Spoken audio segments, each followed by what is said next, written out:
Maintenant, la formation des orbitales moléculaires pi et pi étoile.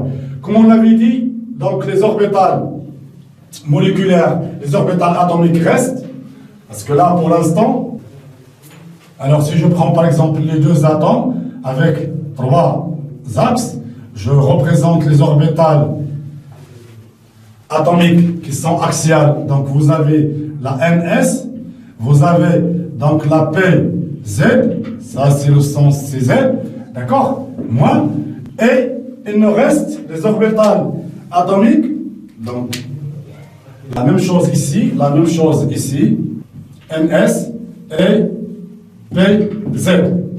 Donc ça c'est PZ, NPZ, vous voulez, parce qu'on travaille avec N égal à 2 ou 3, donc ce qui appartient à la deuxième ou troisième période. Maintenant, qu'est-ce qu'il reste? Il reste les orbitales atomiques qui sont perpendiculaires. Je prends par exemple celle-ci, PX ou bien PY, c'est la même chose, donc ils sont deux. L'autre il est perpendiculaire ici, l'autre il est perpendiculaire par exemple ici. D'accord? Donc si je prends donc, le recouvrement entre ces deux orbitales, donc c'est un recouvrement qui est latéral.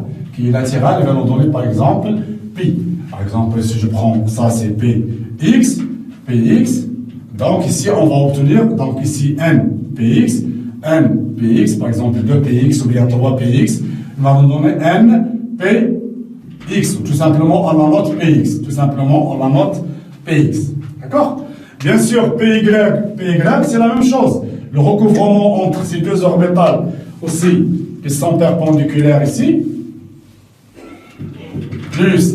ici, moins, plus, et ici, donc l'autre orbital, moins, plus, donc nous donne un recouvrement aussi qui est, par exemple, PY.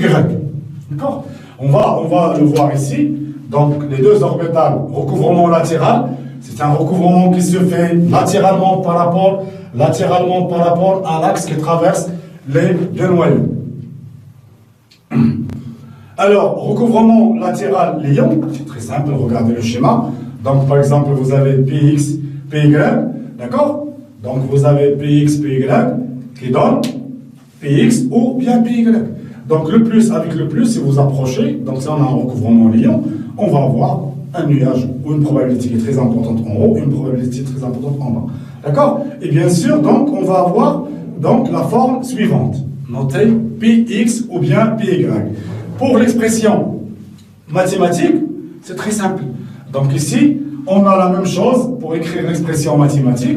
On va prendre par exemple, on vous demande d'écrire l'expression mathématique de la fonction d'onde moléculaire psi sigma au px de la molécule A2.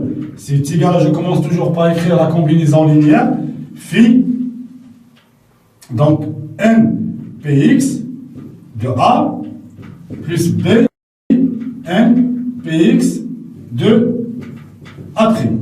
Si vous avez ici Y, c'est la même chose. Qu'est-ce qu'on change ici? On change N, P, Y, PY. Ici, on va mettre au lieu de X, on va mettre Y. Donc, puisqu'on a même atome AA et même orbital atomique, donc A est égal à, donc on a A est égal à B et on peut avoir donc ça est égal à N. Par exemple, facteur donc de phi npx plus phi npx de l'autre atome A', ici A.